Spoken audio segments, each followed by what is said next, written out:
Bueno, saludos a todos. Estamos en medio del encierro. Eh, Hola eh, Pato, estoy con la cámara al revés. Ahora sí, y ahí está Yalesia. ¿Qué es de ahí tu? llegué. ¿Cómo estás? ¿Cómo, cómo, Bueno, encerrada como todo el mundo, pero dentro de todo creo que bien. cómo te Me está está? pasando. Bueno, primero Estoy saludemos a todos. Yo soy Patricio Fernández, periodista y escritor, candidato constituyente por el Distrito 11, Peñalolén, La Reina, Vitacura, Las Condes, Los Barnechea.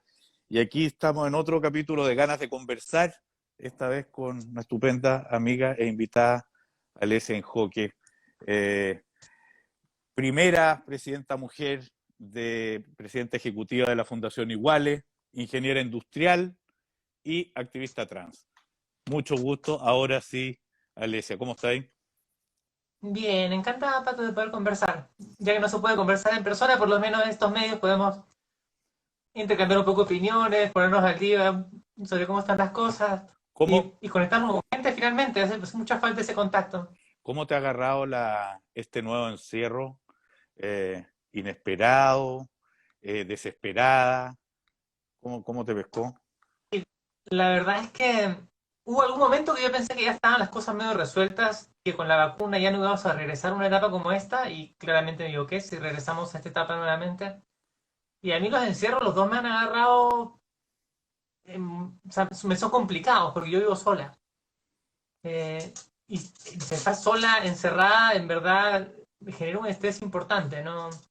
No es nada agradable ni tan manejable, es decir, el Zoom, el teléfono, el WhatsApp compensan un poquito, digamos, mejor que en otras épocas que de repente no había nada, pero aún así me hace mucha falta. Soy una persona de mucho de piel, de mucho contacto con la gente y bueno, no se ha podido mucho estos últimos meses y años. Oye, Ojalá empiece a yo, mejorar pronto. yo me he ido convenciendo también de que esta situación tiene que tenernos en unos estados de, de inquietud o desequilibrio psicológico no menores, ¿ah? Yo creo que ya en mucho nos debe haber transformado. Yo creo, sin duda alguna, o sea, y es más, haciendo introspección, yo creo que me doy cuenta que me ha afectado. Pero, por ejemplo, ya en el momento en que se empezó a liberar, había veces que hacían reuniones sociales, y medio que me daba lata, y después decían, no, pero no puede ser. Yo normalmente hubiera ido y me ponía, me cambiaba, hacía lo que tenía que hacer y iba. Pero de alguna forma como que lo social finalmente es también un músculo. Una Total. entrena el conversar, el ver a gente, cultiva las relaciones, y este periodo nos ha cortado esos contactos con mucha gente. Además de que hace más difícil conocer gente que no conocías, porque finalmente ves a tu círculo y haces el esfuerzo por mantener el contacto, pero ya conocer más gente que normalmente encontrarías en reuniones de algún amigo, en la casa del primo, lo que sea, no se da. Claro. Oye, Alesia, entremos en nuestros temas. El año, Por el, supuesto. el año 2011, el Consejo de Derechos Humanos de las Naciones Unidas aprobó la primera resolución que reconoce los derechos de las personas LGBT. ¿Qué significa ese reconocimiento? Porque partamos del comienzo para que en un tema que muchas veces se trata se trata de maneras confusas, nos vayamos entendiendo. ¿Qué significa que se haya reconocido el derecho de las personas LGBT? O sea, yo creo que partiendo, la gente joven de repente no lo ubica tanto, pero quienes venimos de generaciones un poco anteriores, yo tengo ya por cumplir 40 años, recordaremos que antes las personas LGBT éramos personas marginadas, de quienes no se podía ni siquiera hablar. En el colegio no se hablaba de que existiéramos, en la televisión estábamos vetados. No sé, justo tengo un perrito que está ladrándome. Son cosas del encierro. Normalmente habrían Oye, paseado, pero bueno, parece que está con COVID porque está con tos. sí. Dame un segundito, voy a darle una galleta. Un segundo muy breve, por favor. Sí. Sí.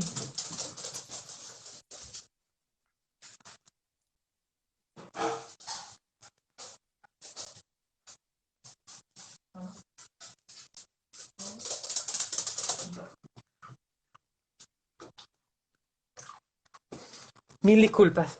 Son cosas de la cuarentena. Sí, Mira, lo que ocurre es que hoy día para muchas personas el que existan derechos LGBT cae en una obviedad absoluta.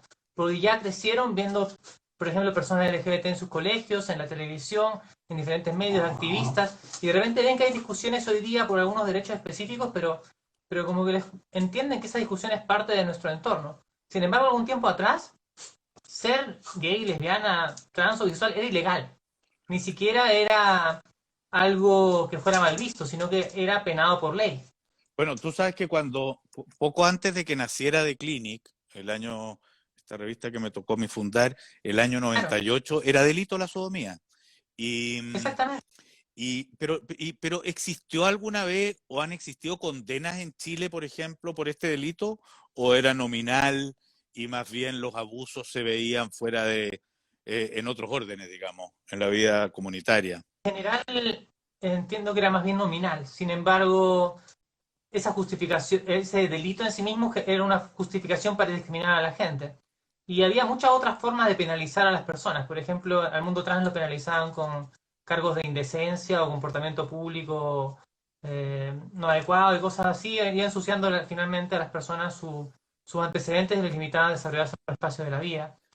Ahora, Pero lo concreto era que no éramos personas con derechos, éramos personas que teníamos que ser marginadas, porque éramos personas que irrumpíamos ciertas normas sociales conservadoras y y el romper ese molde hacía que implicaba que no podíamos ser incluidos en la sociedad, entonces nos podían echar del trabajo, y era perfectamente legal, podían echarnos de la casa, las familias echaban a sus hijos, hijas, gays, lesbianas, transexuales de la casa, eh, no teníamos ninguna protección, las fuerzas del orden te pegaban en la calle, no tenías con quién dejarte, los defensores de derechos humanos no siempre reaccionaban y defendían. Realmente había un abandono absoluto de las personas LGBT por el Estado en todos los ámbitos.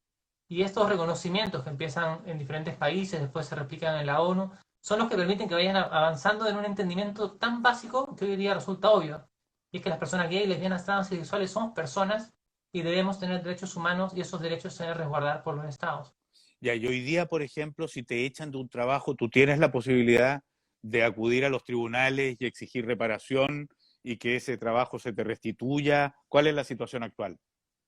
Por supuesto, hoy día esto, tanto hay por un lado hay una ley de antidiscriminación que establece que no pueden discriminarme, pero además en el Código del Trabajo se establece que no pueden echarme por motivos discriminatorios, tiene que estar justificado en base a mi desempeño o otros criterios, pero no en base a mi orientación sexual, por ejemplo. Entonces ha habido, por ejemplo, un escenario en que una mujer lesbiana cambió de jefe y el jefe nuevo la echó por ser lesbiana.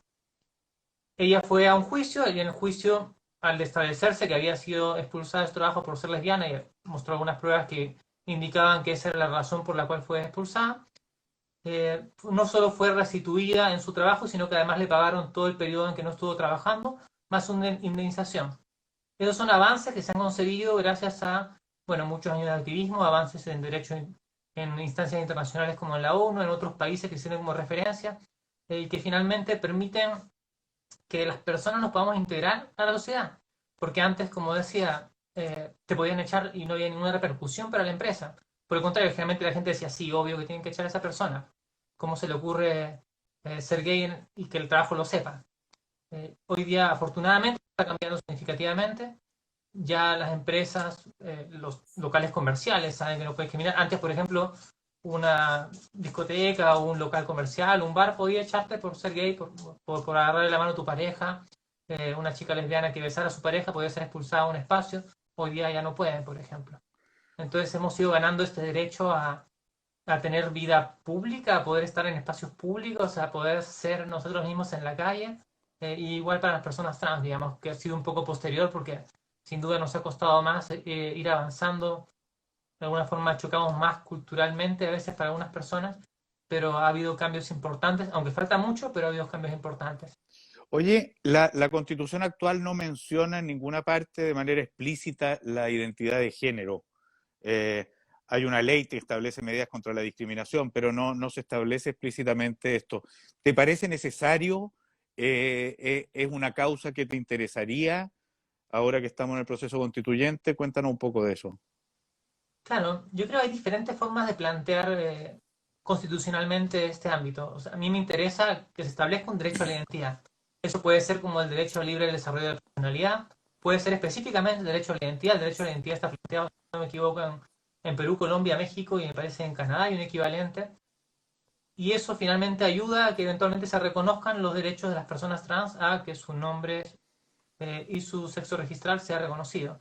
Hoy día, si bien las personas adultas ya tenemos un proceso simple de reconocimiento, los niños no tienen reconocimiento y los adolescentes tienen que pasar un proceso judicial que no debería ser necesario, en verdad. Bueno, entiendo que en Argentina y en Dinamarca, por ejemplo, hay una ley de identidad de género donde incluso la cirugía es un derecho legal que se puede hacer por la salud pública. Sí, bueno, eso está más ligado también a que allá tienen otros sistemas de salud, la salud es un derecho, hay un alcance más amplio. Acá en Chile la salud pública también cubre cirugías, sin embargo hay listas de espera interminables, solamente en algunas regiones. El problema, digamos, no está relacionado por un lado a temas trans, porque realmente hay muy poca especialidad de cobertura, pero además está relacionado a que la salud no es un derecho, ¿no? Oye, Alesia, el tema de la cirugía para es una condición para el cambio de sexo registral. ¿Cómo funciona todo eso? ¿Cómo está funcionando la cirugía respecto de las opciones individuales? ¿Cómo más o menos es esa historia? Es una buena pregunta. Partiendo en la historia de la ley de identidad de género en el mundo, por ejemplo, en España, en Suecia, si mal no me equivoco, por poner dos ejemplos cualquiera, se exigía a las personas operarse, tener cirugías genitales para poder acceder al reconocimiento de su nombre y sexo registral. Sin embargo, eso afortunadamente con el tiempo fue cambiando. Hoy día los enfoques y el enfoque que está en la ley de identidad de género chilena es el no patologizante. Es decir, las personas tienen el reconocimiento de su identidad por como libre expresión de quiénes son, no por el hecho de que hayan pasado por un procedimiento médico, psiquiátrico, psicológico, o que deban mostrar de alguna forma quiénes son ante un tribunal o ante algún juez o alguien que pueda validar efectivamente que yo soy Alesia y para reconocerme, ¿no? Eso ha sido un cambio importantísimo que se ha dado en la forma de reconocer a las personas trans y que afortunadamente se llegó a establecer en Chile, así como está por ejemplo en Argentina y en otros países también. La opción de operarse o no operarse, ¿de qué va? ¿En qué está hoy día esa? O sea, es una opción. Hay personas que se operan, otras personas que no. Como decía, hoy día hay, bueno, hay el sector, hay personas que se pueden operar pagando, digamos, privadamente. La lista de espera es corta, quienes pueden financiarse sus operaciones. Y a través del sector público hay una lista muy larga de atención que además está detenida hoy día por todo lo que es COVID, digamos. Porque estas cirugías, por supuesto, cuando estamos con dificultades, camas UCI y otros, y con la atención médica colapsada, se han ido postergando en el tiempo. Y Oye, yo creo que lo principal a establecer acá es que estas cirugías no son algo meramente cosmético, realmente para las personas que se las hacen, son temas muy importantes para poder desarrollar sus vidas.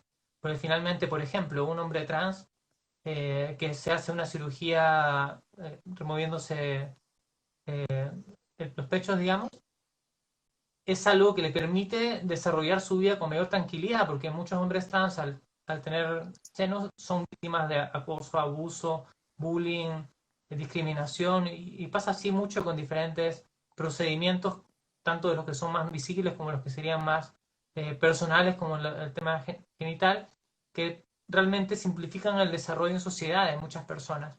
Entonces no es simplemente un tema estético, sino que realmente algo relacionado al bienestar de la persona con un impacto mucho más amplio, ¿no?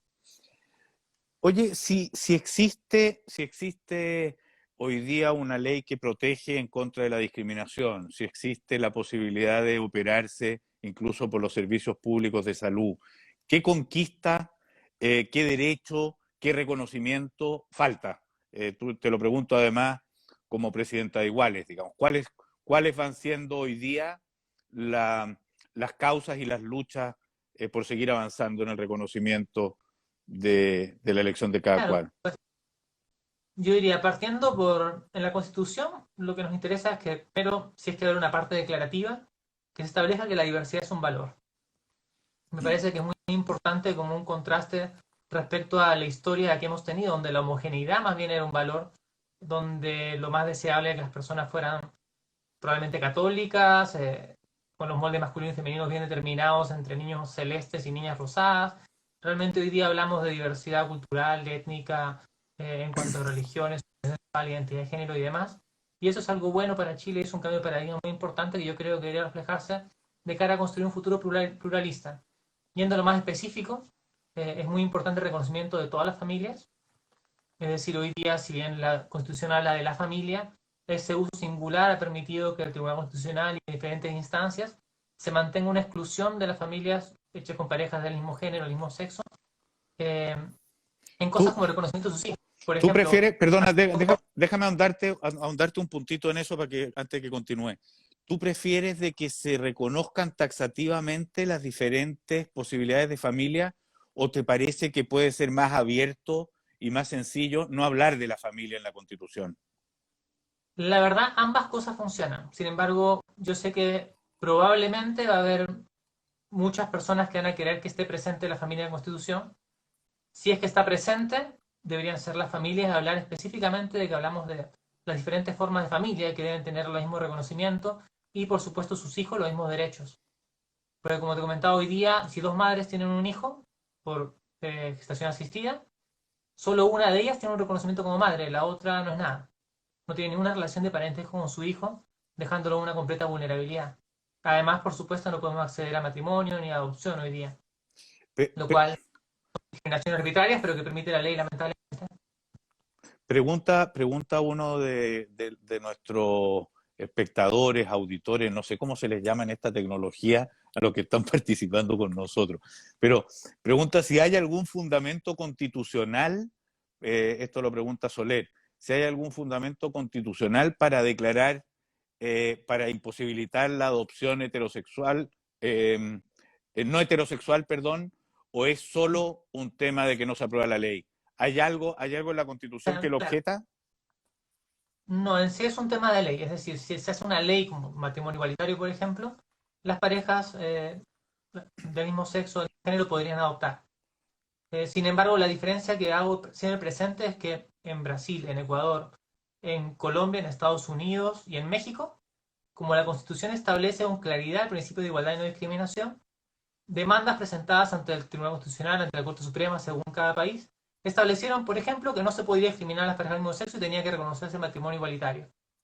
Y fue un camino de reconocimiento, mientras que en Chile llegamos al Tribunal Constitucional y nada, pues, nos fuimos a la Corte Interamericana, ahí el móvil logró un acuerdo amistoso que Piñera no está cumpliendo y bueno, seguimos en la pelea eh, por el reconocimiento de las familias que aún, si bien se ha avanzado, porque el acuerdo de unión civil es un avance en comparación a otros países en que no hay nada, lo cierto es que el reconocimiento del acuerdo de unión civil llega a reconocerte como pareja, pero no reconoce que también tenemos hijos.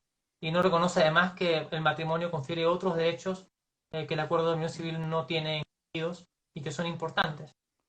¿Cuáles serían esos principales atributos del matrimonio que no tiene la unión civil? Por ejemplo, hay muchos beneficios como en relación a bonos del Estado, a subsidios, a pensiones relacionadas a Dipec y Capredena.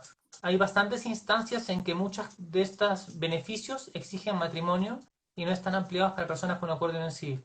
Pero las principales diferencias son, por un lado, la forma en que se disuelve el matrimonio y el acuerdo de unión civil. El acuerdo de unión civil se disuelve unilateralmente por voluntad de una de las partes, mientras que el matrimonio requiere un proceso de divorcio. ¿Y para qué quieres Por tú? supuesto, ¿Y para qué quieres dificultar? Oye, ¿para qué? ¿Para qué? hay gente que prefiere las dificultades, porque finalmente te da un poco más desde el punto de vista de la estabilidad. Hay gente que prefiere casarse justamente porque de alguna forma es como una imposición que te hace a ti mismo o a ti misma porque te obliga a conversar con tu pareja y pensarlo más a fondo y no puedes tomar una decisión intempestiva. Es decir, yo no podría ir mañana y decir, me divorcio, voy al registro civil y me divorcié. Sino que realmente es un proceso en el cual te obliga a llevar las cosas con más calma, ¿no? Ya, Y hay personas que lo prefieren y legítimamente lo prefieren. a ti te Y hay personas gustaría, que no, hay digamos. personas que optan. Yo me casé una vez y presumo que probablemente me casaría nuevamente, pero además está el tema que es muy importante también para todas las personas que vivimos en sociedad, que es de la tradición, porque finalmente el matrimonio ha sido una tradición de nuestras abuelas, bisabuelas, abuelos, padres y demás, y son muchas las personas que quieren ser parte de esa tradición cultural, familiar, y que no deberían ser excluidas de poder participar de este espacio de la sociedad que tiene tan importante reconocimiento. Oye, hay algo interesante y bonito en lo que tú estás comentando. en tu experiencia, em, la, cuando ya una familia acepta a su hijo, hija, la condición que elige, etcétera, ¿tú tienes la impresión que hay como un deseo, o sea, es bienvenido esto, formar parte de estos ritos, o más bien justamente es como, no, mire, ya usted, mijita, que es tan rara y tan particular, mejor no venga, no, no venga a ser aquí? Lamentablemente hay de todo, pero la mayor parte de la gente reacciona y se encuentra con esta inconsistencia. Por ejemplo, conozco el caso de dos chicas que son mellizas, una de ellas es heterosexual y se casó, la otra es lesbiana y no puede. Y por supuesto a la hermana que se casó, a la madre y al padre les genera esta rabia de por qué a mi hija nacieron el mismo día, tienen, incluso creo, no sé si son gemelas y puede que tengan genes, no estoy segura de ese detalle, pero por el simple hecho de la orientación sexual, una tiene limitadas ciertas posibilidades en su vida. Si tiene un hijo que están pensando tenerlo, no va a tener reconocimiento de ella o de su otra madre, según cuál sea la madre gestante. Y son muchas dificultades, porque vale señalar, creo que no ya mencioné esa parte, el matrimonio reconoce filiación y adopción, el acuerdo de unión civil no. Filiación se refiere a que reconoce que un hijo...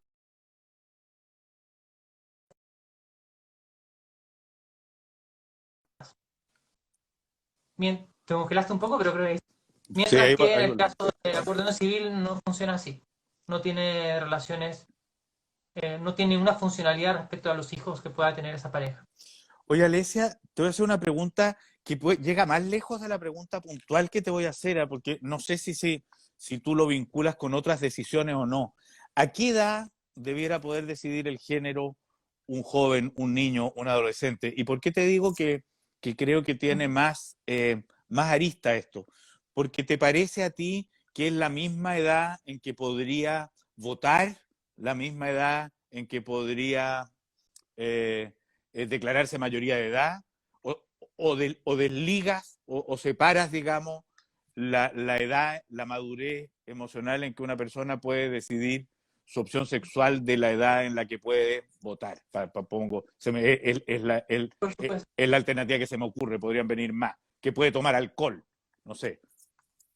Sí, claro, mira, yo generalmente lo separo porque esto no es necesariamente un tema relacionado a la madurez, sino que es relacionado a necesidades humanas de reconocimiento.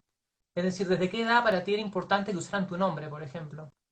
No hay una edad en la que tú requieras, a partir de la cual requieras reconocimiento de antes, no. Siempre necesitamos ese reconocimiento y sobre todo en edades tempranas, el que usen tu nombre, el que te traten de forma respetuosa, el que usen tus pronombres y tener un documento que te refleja quién eres, es algo importante para los niños, niñas y adolescentes trans.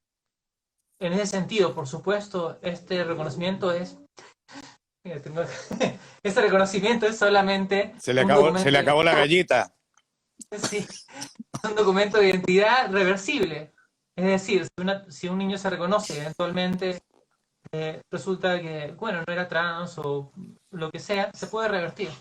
Pero lo cierto es que ese reconocimiento, cuando tú conversas con familias, con niños, niñas, adolescentes y con personas trans adultas que pasaron por ese periodo, hubiera sido muy importante y es muy importante tener ese reconocimiento.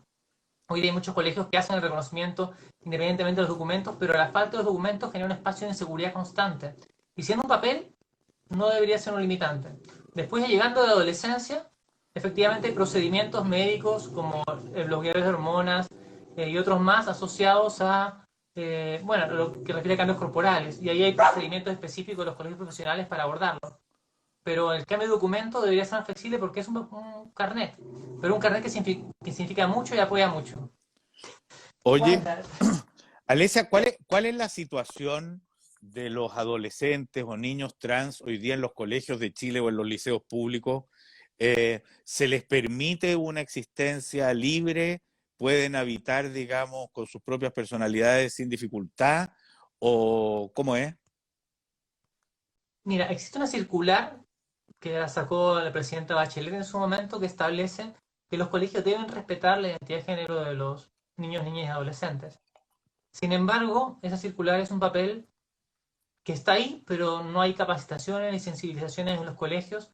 La mayor parte no sabe cómo actuar, los padres no saben que tienen esa circular para hacerla efectiva. ¿Qué ocurre? Ocurre que muchos colegios no cumplen. Por ejemplo, hace poco salió el caso de un colegio dentista en el norte que no respetaba la identidad de género de una alumna, no le permitía usar su uniforme y tuvieron que irse hasta la corte, si mal no recuerdo, hasta la de apelaciones para poder tener ese reconocimiento. Cosa que no debería ocurrir, debería ser algo tan simple como, sabes que acá está circular, ejecútenlo. Sin embargo, tuvo que ir en varias instancias, pelearlo, y todo esto porque realmente no se obliga a respetar este circular, ni se capacita adecuadamente, porque también he visto otro caso de una madre que tuvo que ver el tránsito de su hijo en el colegio y al no saber que estaba circular, no se sintió con la autoridad de exigirlo y tuvo un proceso mucho más complicado para poder conseguir el reconocimiento de su hijo como niño, digamos, en este colegio que le ponía muchas trabas. Lo cierto es que hay herramientas, hay familias que lo han logrado el reconocimiento rápidamente, colegios que han sido proactivos y buscan apoyar a su alumnado de la diversidad, tanto personas trans como gays, lesbianas, bisexuales, para que se integren adecuadamente. Pero como muchas cosas, queda un poco a discreción de cada establecimiento y por más que haya una normativa, no se está reforzando adecuadamente. Y eso es lo lamentable, porque si bien esa normativa ha ayudado a que muchos espacios tomen la iniciativa y hagan políticas inclusivas, hay otros que no lo han hecho y no debería ser así. Si ya existe la norma, debería realmente reforzarse a través de capacitaciones, sensibilizaciones y, por supuesto, las medidas legales necesarias para que se cumplan. ¿Tú has notado, o los informes que ustedes tienen en Iguales, o sea, ya una investigación un poco más rigurosa de la realidad, un cambio en el comportamiento entre los niños con, eh, con sus compañeros LGTB, o esto es muy excepcional y siguen siendo rincones muy exclusivos donde la cultura ha cambiado y la verdad es que en el resto en la mayoría de los liceos sigue siendo brutal la discriminación? ¿Cómo más o menos es la realidad actual? Claro, es difícil sacar una estadística porque realmente tenemos con fotos aisladas, pero lo cierto es que hay muchos lugares donde ha habido cambios significativos. A mí me ha tocado conversar con personas que trabajan en colegios, con profesores, con directores, me han invitado a algunas instancias a hablar con alumnos de mayores, de cuarto medio, de tercero medio, sobre diversidad y sobre identidad de género. Y en general hay muchos espacios donde se está trabajando y ha cambiado completamente la perspectiva y que los chicos y chicas trans son bienvenidos. Sin embargo, hay otros en que no, y también conozco experiencias terribles. Hubo un caso de un suicidio hace algún tiempo eh, de Matías en el norte. Son Hay muchos, muchos otros casos de bullying que tienen que salirse del colegio. son muchos los suicidios, Alesia, en la infancia o adolescencia trans. Sí, lamentablemente, bueno, la estadística que se tiene ahora es que cerca del 57% de las personas trans han intentado suicidarse alguna vez en su vida. Miércoles, El ¿cuánto? ochenta y tres por ciento, A ver, 57%, 57%. esto de todas las personas trans. De eso, el 87% de ese grupo intentó antes de los 18 años. Entonces, es una edad muy vulnerable, donde, por supuesto, lo que más marca, y está documentado que así es la falta de reconocimiento, el rechazo del entorno, la falta de apoyo de la familia. Hay estudios que se han hecho en los que muestran que en promedio las personas trans, sobre todo los jóvenes, tienen 10 veces más probabilidad de intentar suicidarse que una persona cisgénero. Sin embargo, cuando están en entornos que son inclusivos, que son receptivos, que respetan su identidad, los números se igualan. Y esa persona trans, ese niño trans, esa niña trans, ese adolescente trans, no tiene mayores problemas en el desarrollo de su salud mental y de diferentes espacios de su vida. Oye, Alesia, para, mm, para, para ir cerrando esta conversación y no quitarte más tiempo en estas horas que están cada vez más heladas, dicho sea de paso, ¿ah? Es como que ya Avanzando el frío. parece que está avanzando el frío. Una de las cosas que yo he propuesto mucho en, en distintas instancias que me ha tocado como candidato conversar y planteando, digamos, proyectos para llevar adelante la Constitución, es que la Constitución comenzara con un preámbulo en el que definiéramos la palabra, entre todos, la palabra dignidad. Desde los distintos sectores políticos, desde los distintos mundos culturales, una palabra que se instaló con mucha fuerza en el estallido social y que de alguna manera parece rondarnos a todos como un gran deseo, y un gran deseo que no hemos llenado, eso sí, todos parece que lo intuimos desde distintos lugares en qué consiste, pero no nos hemos dado el trabajo de darle una forma. ¿Cómo tú entiendes desde el lugar que te ha tocado vivir, desde la experiencia que tú misma has tenido, digamos, de cercanía, de discriminación, de reconocimiento, de dificultad, y lo que te toca ver además desde tu lugar en Iguales, etcétera? ¿Qué es lo que te gustaría remarcar de esa palabra que es la dignidad? ¿Qué entenderías o qué te gustaría decir? Creo que uno de sus requisitos es este.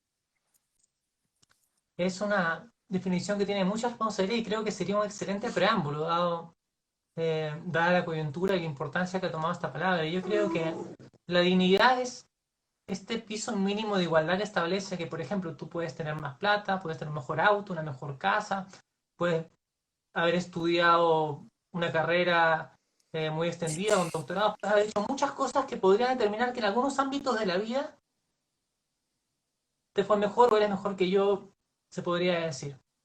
Pero no tienes más dignidad. No vales más que yo ante la sociedad. Como personas valemos lo mismo. No hay una jerarquía que defina que tú estás arriba que yo. Simplemente hay ciertas cosas en las cuales nos diferenciamos por alguna que otra característica que varían en la vida. Pero no hay una jerarquía que te defina como superior en lo que refiere a dignidad. Es un piso mínimo que compartimos, un espacio de humanidad común que nos establece a todos en una horizontalidad que nos permite entendernos mejor. Yo pensaría que va en esa línea, o sea, es lo que nos hace iguales, finalmente. Alesia, muchísimas gracias por esta conversación. Tomé apunte. No te quepa la menor duda que por lo menos en esta candidatura el reconocimiento de la diversidad como valor es una causa central. El entender que nuestras inteligencias crecen cuando se encuentran con la diferencia. El saber que una democracia es buscar en el otro una posibilidad, un compañero o compañera de ruta, y de alguna manera una posibilidad de construcción distinta de la propia. Esperemos que consigamos llevar adelante, y estoy seguro que lo vamos a hacer, en esta nueva discusión constitucional en la que ojalá contemos con el entusiasmo activo, vigilante, organizado de una ciudadanía frente a este proceso que se nos viene. Espero que consigamos todos estos valores enaltecidos para lo que se nos viene en el futuro. Un gran gusto y mil gracias. Un gran abrazo, Pato, y mucho éxito en la campaña, en los resultados, y bueno, ojalá logres estar en la constituyente para impulsar estos valores. Mucho éxito. Así esperamos. Chao, Alesia. Muchas gracias. Un abrazo y buenas noches. Chao. Un abrazo. Y feliz cuarentena, si es que acaso se puede decir eso. Infeliz creo que es la palabra adecuada. Procuremos que no. Hagamos lo imposible. Chao. Hagamos lo imposible. Chao.